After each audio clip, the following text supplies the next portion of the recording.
grabar. Dale, Joy. Ahí. Bueno, sigamos compartiendo el documento, Delen. Así vamos viendo. El primero quedó bien, el lote ese. Ahora vamos, acuérdense que una cosa es sobre el eje del acceso y otra cosa es hacia adentro. Ahora vamos a este otro lote. Bueno, eso, tenemos que corregirlo, separar lo que es al borde de la avenida y lo que es más dentro de los barrios. De ahí vamos a sacar el monto que se recauda por concesión onerosa y vamos a aplicarlo para banco de suelo o infraestructura en terrenos aledaños que se puedan utilizar para eso. Además de lo que nos explicaba Guillermo, poder también tener la recaudación, digamos, por mejoras en esos barrios. No sé si entendí bien, pero por las dudas que Guillermo me corrija, poder aplicar lo recaudado de la concesión onerosa en otros barrios y también poder recaudar por mejoras en esos lugares que se mejoren por asfaltado, por ejemplo, y así, tener un ciclo donde se puede ir recuperando y además invirtiendo también en mejoras en otros barrios y así también recuperar, ir teniendo ese ciclo de invertir, pero a la vez recuperarlo en mejoras. Sí, además, claro, yo creo que además de generar un suelo, digamos, que al tener este fondo de desarrollo, el gobierno municipal pueda poner en el mercado y morigerar los precios, la existencia misma de estas contribuciones va a bajar el precio del suelo, como dijimos antes, ¿no? Estos mecanismos son antiburbuja, ¿sí? Sí, por ahí le explicaba lo que con Pepo una vez criticamos cuando íbamos a Rosario del tema de lo que era Parque Norte, que si bien parte del plusvalor generado se había recuperado con espacio público para la ciudadanía de Rosario, había sido más bien una movida de ganancia política, porque en definitiva todo el frentista que daba a la parte de Puerto Norte no se había recuperado el potencial y la sobrevaloración de esos lotes que tenían hoy, que ya no estaba ese montón de chatarra como la vista, sino que estaba todo el espacio público, el equipamiento, los edificios. Claro. Entonces por eso hablaba de que cada vez que ese dinero utilizado en una obra en algún lugar, se vuelve a generar un plusvalor y ese plusvalor hay que volver a cobrarlo. Claro. Muy bien. Si no, es un ñanga pichanga. Claro, es en ese punto, y no, digamos, esto es como un, ¿vieron?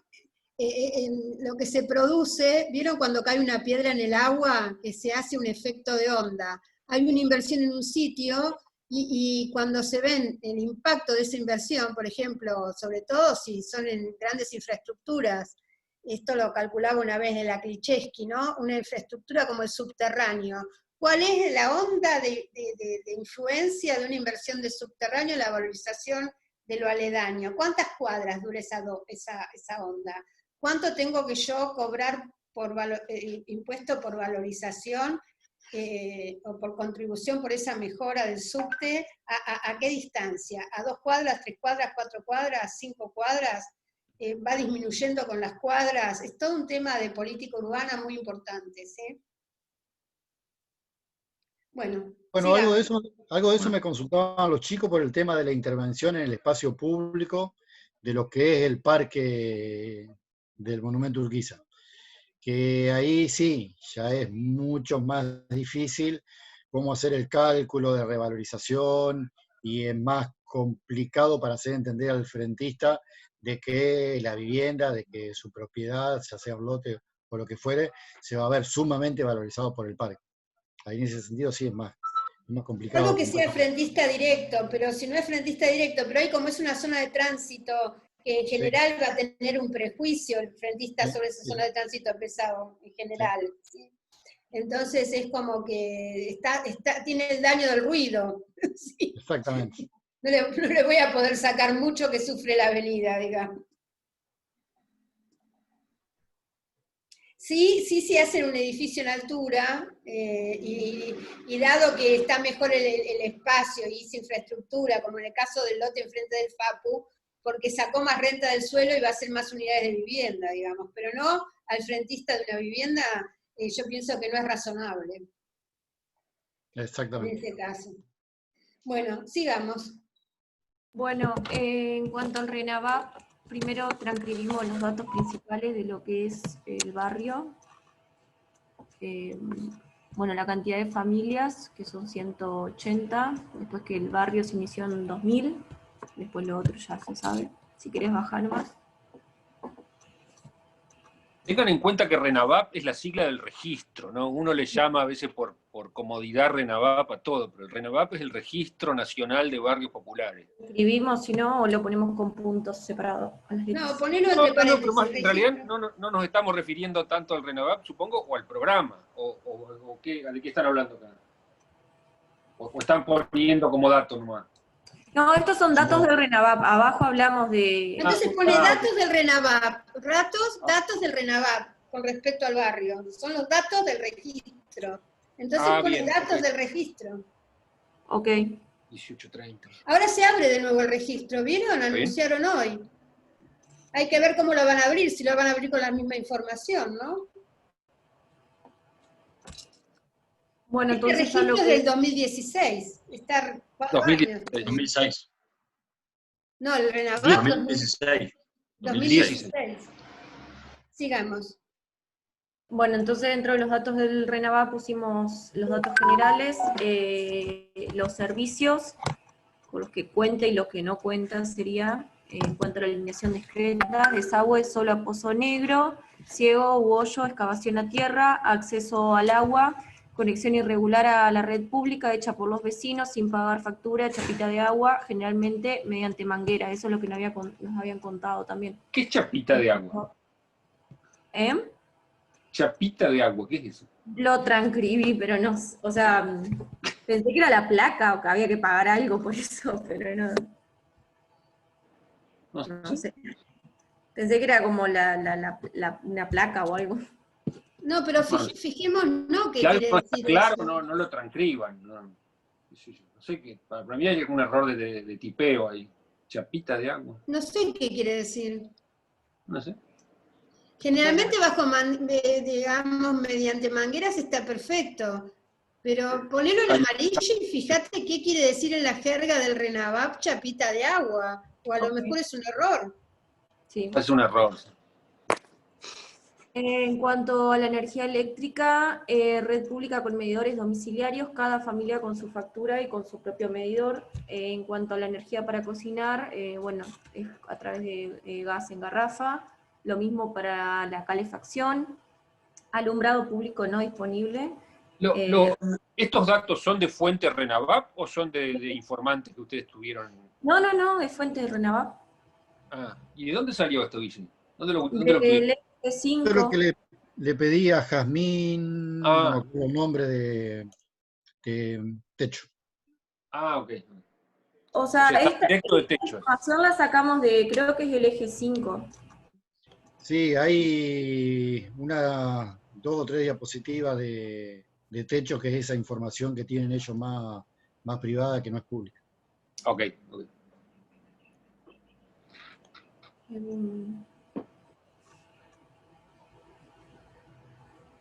Bueno, en cuanto a lo que es la regularización dominial, aclarar ahí que cuando los terrenos pertenecen al Estado Nacional no hace falta la expropiación. En estados provinciales y municipales la facultad de celebración de convenios para su transferencia se hace a través de eso, y en privados por proceso de expropiación inmediato. Bueno, en cuanto a lo que son los lotes de las mandarinas sujetos a regularización dominial, ¿querés seguir vos, Franco?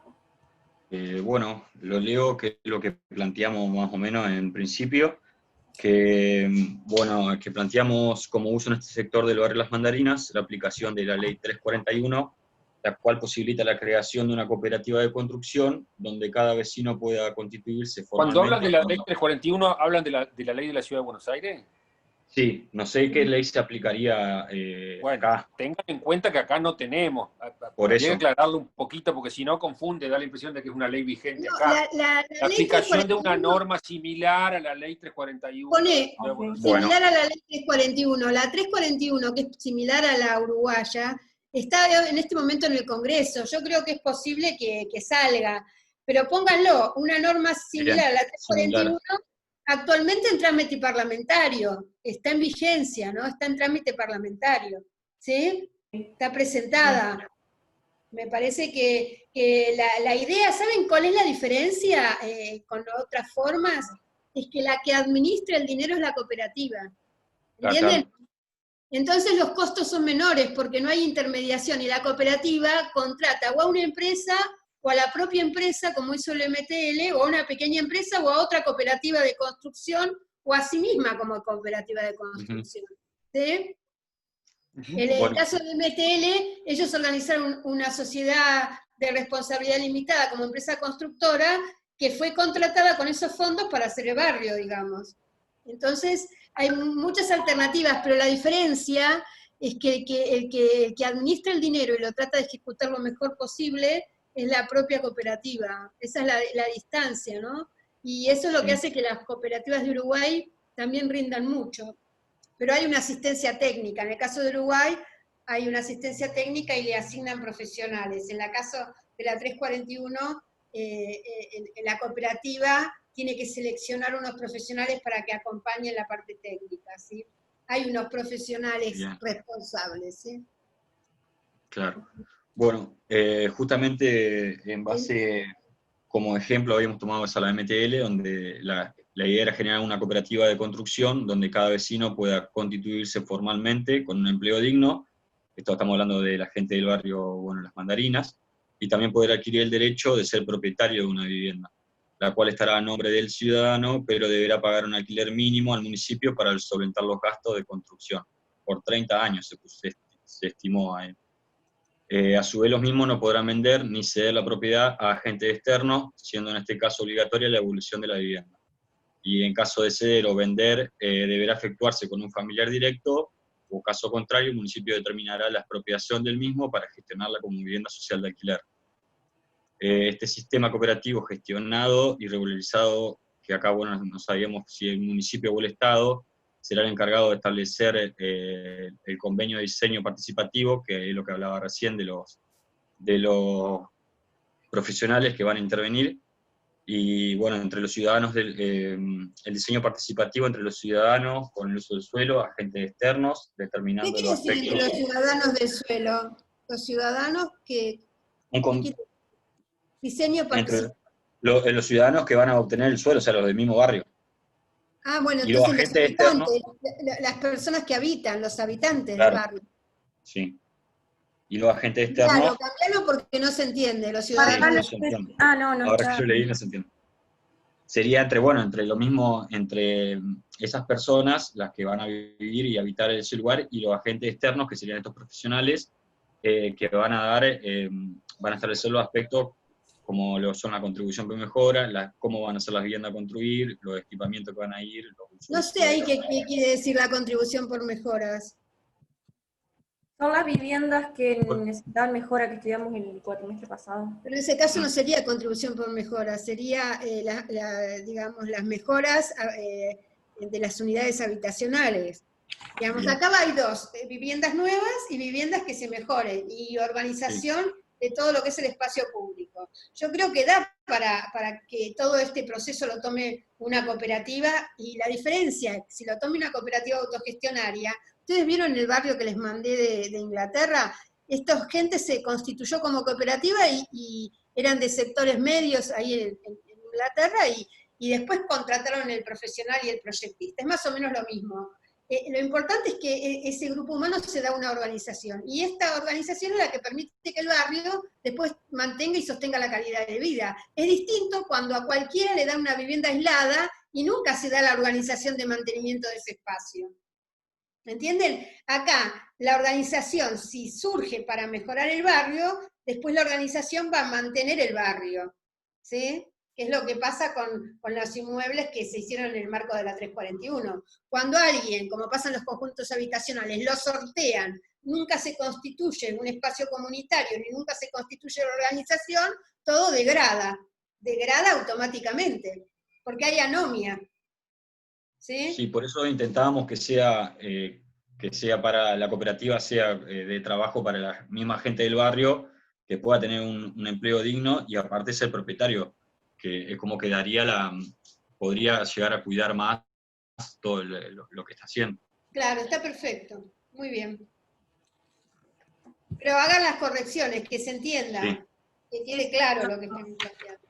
Bueno, la 341, si quieren, mírenlo el proyecto de ley, está en el Congreso. Ustedes ponen autogestión en la Cámara de Diputados y les sale ese proyecto, no hay otro que hable de autogestión. Hábitat autogestionario y les sale el proyecto. Autogestión. Sí, y entonces pueden poner el número de trámite, todo. Hábitat autogestión. Pones autogestión y te sale. ¿Ese quién lo presentó? ¿Grosso, Graciela? Eso lo presentó Grosso y tiene como 30 o 40, pero lo que me pareció terrible fue que hubo una reunión con ¿quién es el presidente de la Comisión de Vivienda? Hubo una reunión con el presidente de la Comisión de Vivienda y entonces alguien le preguntó, ¿usted vio? Ni siquiera leyeron los proyectos, o sea que los proyectos que están en la Comisión de Vivienda no los toman en la comisión.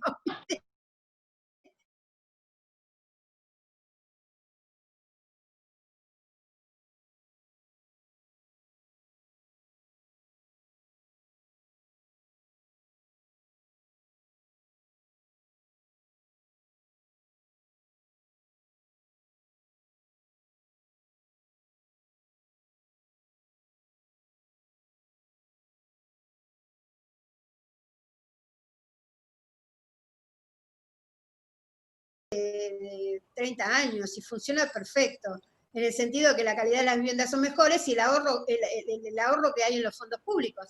Es mucho más barata la vivienda autogestionaria que la vivienda estándar por empresa constructora, aunque se contraten empresas constructoras, porque la persona interesada cuida mejor los fondos.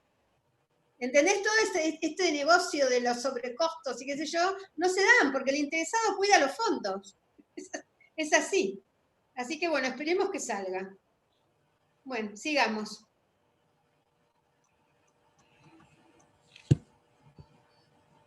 Ustedes entran a la Honorable Cámara de Diputados, está todo el listado de diputados y al lado dice proyectos, hay una lengüeta y es interesante. Ponen hábitat autogestionario o autogest. Pones la palabra y te aparece. También la podés encontrar por el diputado Grosso o por el tema hábitat.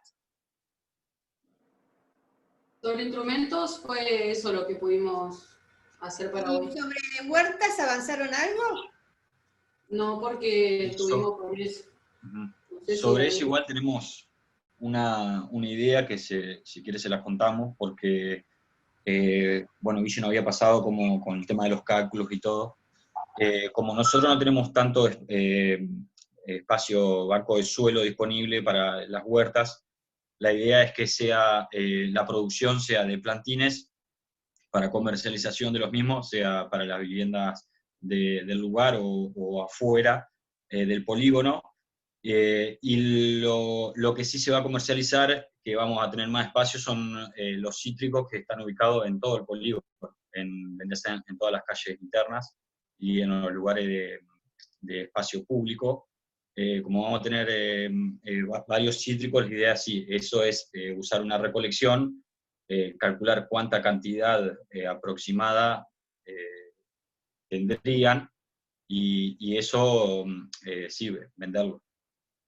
Ustedes, o sea, van a hacer vivero de plantines, va a ser Claro. producción de plantines. Producción de plantines por el tema, más que nada por el tema del lugar. Y la producción en plantines va a ser mayor que una producción La en producción de plantines huerta va a o ser en más rentable, porque se venden los plantines sí, y además va a haber producción de compost, eso decís vos. claro. Compost y plantines. Sí. Sí. Y lo que se va así comercializar son los frutos de los cítricos, que bueno, eso es lo que vamos a calcular. Lo que no sabemos es cómo se hace ese cálculo con respecto a la cantidad que saca cada cítrico. Y eso, Porque, Eso O debe lo estar, sacamos, promedio debe estar la cantidad de kilos en internet. Voy a preguntarle lo a sacamos de ahí, Catalina, porque claro. claro, nosotros teníamos el cálculo para cultivo por metro cuadrado, pero en este caso es diferente. En el caso de los árboles hay un promedio de kilos por Bien. árbol, ¿no? Hay árboles muy productivos, por ejemplo, no sé si ustedes, hay limoneros que tienen lo que llaman de 4 estaciones, que tienen un periodo muy grande de producción y dan casi todo el año y tenés una cantidad importante de kilos por Sí. árbol. Y lo que pasa que, bueno, de recién plantado a la madurez del árbol hay un tiempo. No, sí, Pero lleva como 10 años, pero bueno, lo vamos a calcular a como que esté terminado, o sea, de que claro. esté el ciclo cumplido. Y después, con las huertas domiciliarias van a tener prácticamente autoconsumo, me parece. La idea del Claro, autoconsumo de las huertas comunes. Claro, porque son 400 gramos diarios de frescos, incluye fruta y verdura. Si uno considera 200 gramos por persona de verdura, y que 200 gramos, digamos, sería, digamos, si está complementado con fruta, eso hace que por ahí con 36 metros cuadrados te da para 2 personas, El ¿sí? cálculo que podríamos hacer también es el abono que se va a generar por el compostaje, no es muy complicado, es determinar cuántas familias son, cuánta basura orgánica generan y cómo se va a Yo más o redistribuir. menos estoy ahora en mi investigación de campos por persona, y a Claudia más o menos le da lo mismo. Por a 2 personas son 300 gramos diarios de basura orgánica, que al compostar habría que ver cuánto da, ¿no? 300 gramos diarios por persona. De basura orgánica, no, cada 2 serían Ah, 150 gramos. O sea, serían 600 para 4. Nos está dando en promedio. o sea, habría que ver de eso cuánto queda en ¿Cuánto de auto. compost. compostera? Sí. Ujú. Y ver, o sea, Claro, bueno, yo todavía no me falta un mes para ver el resultado del primer pote, digamos. Pero lo interesante es el ahorro, ¿no? Como este es un barrio ecobarrio popular, también ustedes tendrían que plantear en el razonamiento. Fíjense que yo les mandé si no se las vuelvo a mandar, una nota de un ingeniero agrónomo que habla de cuánto da de compost. Un ingeniero hace agrónomo que mucha. habló, sí, que es un artículo que salió publicado en Telefe Noticias. Este ingeniero agrónomo hablaba de las huertas sobre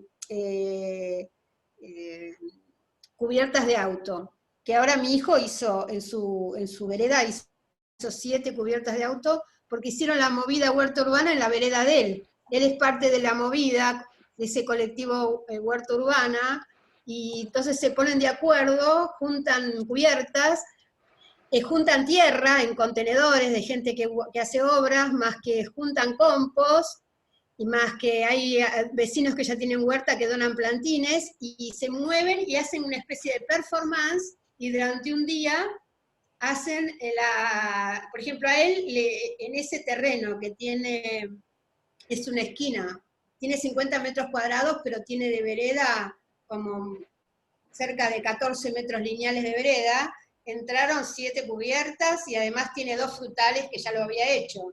Así que hicimos el cálculo, para él mismo tiene autoabastecimiento con los 2 árboles y esto sí cuida las huertas, ¿no?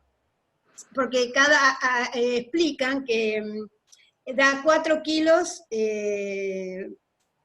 cada una de las huertas, de las cubiertas, ¿no? 4 kilos en el año de verduras, ¿sí? Es muy interesante.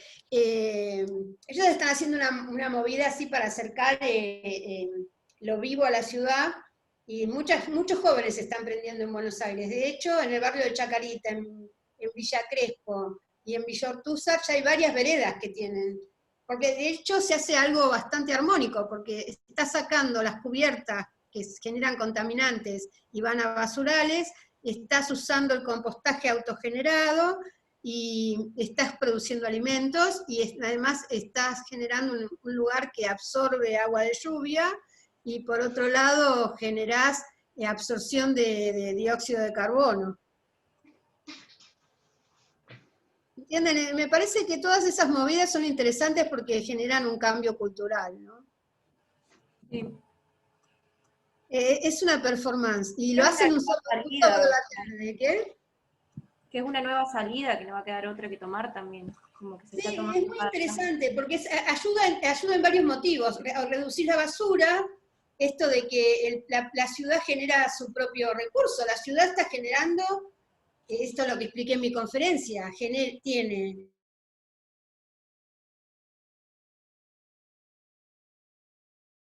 y también genera dióxido de carbono. Si yo lo uso yo como elemento para producir alimentación, huertas, o aunque sea, digamos, plantas ornamentales, cuanto más yo planto en la ciudad, más hago a Y sí, este ciclo de economía circular virtuoso, digamos, ¿sí? sí, Aunque sí. lo plante para decoración, digamos, pero si lo planto especie autóctona, que también me sirve para los pájaros y para la biodiversidad, y si planto alimentos, que me sirve para la cadena alimentaria y mejorar el consumo de frescos y salir del ultraprocesado, ahí colabora a varias puntas, ¿sí? Sí. A mi hijo, que es un chico que ha estado en tratamiento durante 4 años, el hecho de entrar en este tema de la agroecología urbana le ha ayudado mucho. Digamos, yo creo que desde que empezó en este ciclo mejoró muchísimo, porque le encontró sentido a un montón de cosas, y bueno, ahora está trabajando con sus cursos para discapacidad, digamos. Volvió a su profesión, pero yo creo que lo estabiliza mucho el ver que tiene sentido lo que hace, ¿sí? Igual. Sí. Así que bueno, es saludable, te lo digo por experiencia, ¿sí? Es saludable mental, y el hecho también de organizarse con esas otras personas, que eso de, bueno, entre todos un sábado hacemos algo en un lugar y lo pintamos y las decoramos y las dejamos lindas y acordamos con el vecino, y entonces entre todos cuidamos las plantas, es como que renace cierto espíritu comunitario que te saca del aislamiento, ¿sí? Y da salud mental. ¿Sí? Sí, sí. Yo creo que, bueno, estas son Y cosas que ahorro en los económico. populares habría que trabajar. ¿Qué? Y ahorro económico también, porque con lo que salen las verduras hoy en día, Claro, es ahorro económico. Además se da un ciclo, ¿no? El propio grupo, como dicen los vecinos estos de las veredas vivas es muy interesante, lo cuentan los vecinos de las veredas vivas de Devoto. Se arma que nos reunimos en la vereda y a veces escuchamos música.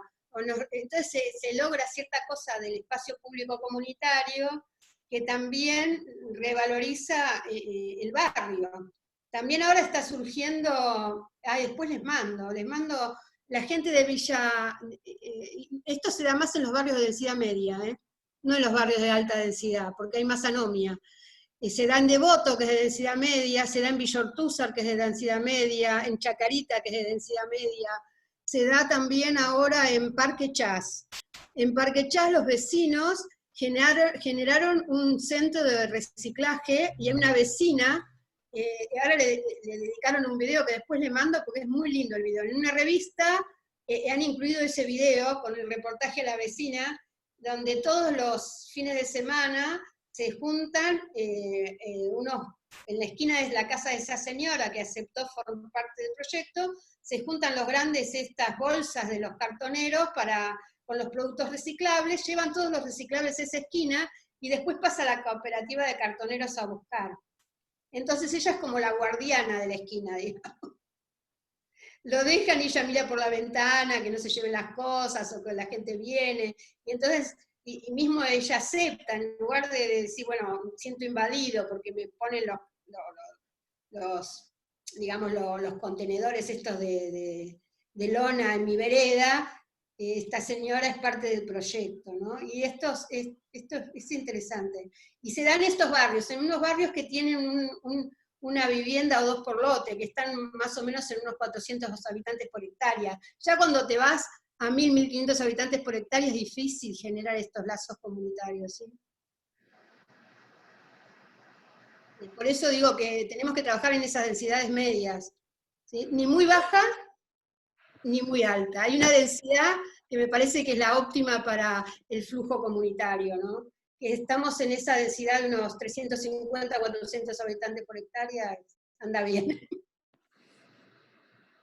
Así que bueno, estas movidas son interesantes y me parece que se estimulan en el sentido de, si los arquitectos lo vemos, ¿no? Vemos que es importante para la gente tener espacio para la horticultura, que tenemos veredas amplias que pueda la gente juntarse en la vereda, si tenemos una buena forestación para que el lugar sea atractivo. Yo creo que ayudamos.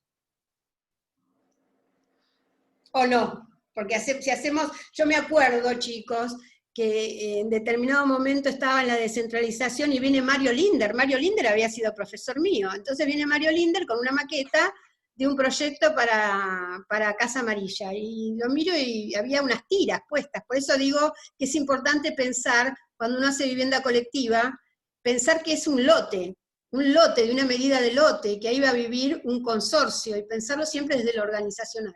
Entonces le pregunto a Mario, ¿y esto qué es público, qué es privado? ¿Cuáles son los consorcios? Y no sabía. Suelto así, habían tirado unas tiras arriba del terreno.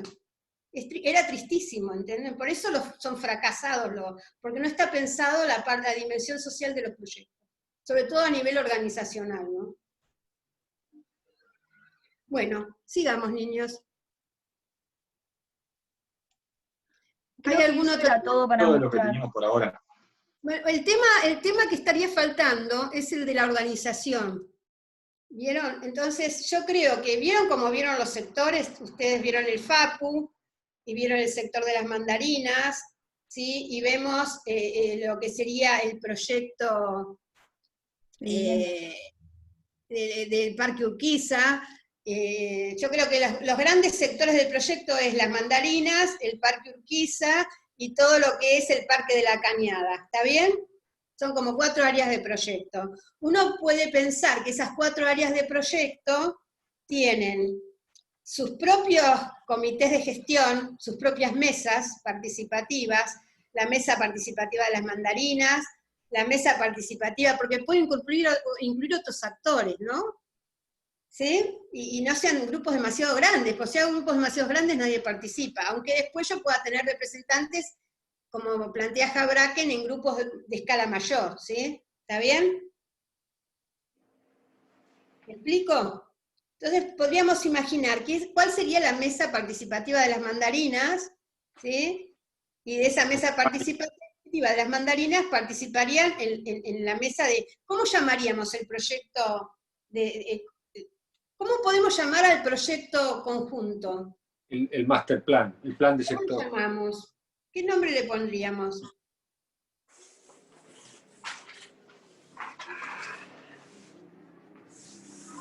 Las mandarinas de Urquiza. No, ahí el foco es el parque, ¿no? Barrio Parque Urquiza, que esto deje de ser las mandarinas y convertirse en el barrio Parque Urquiza. Digamos, estamos llevando del FAPU las mandarinas a un barrio Parque Urquiza que el foco es el parque. ¿No?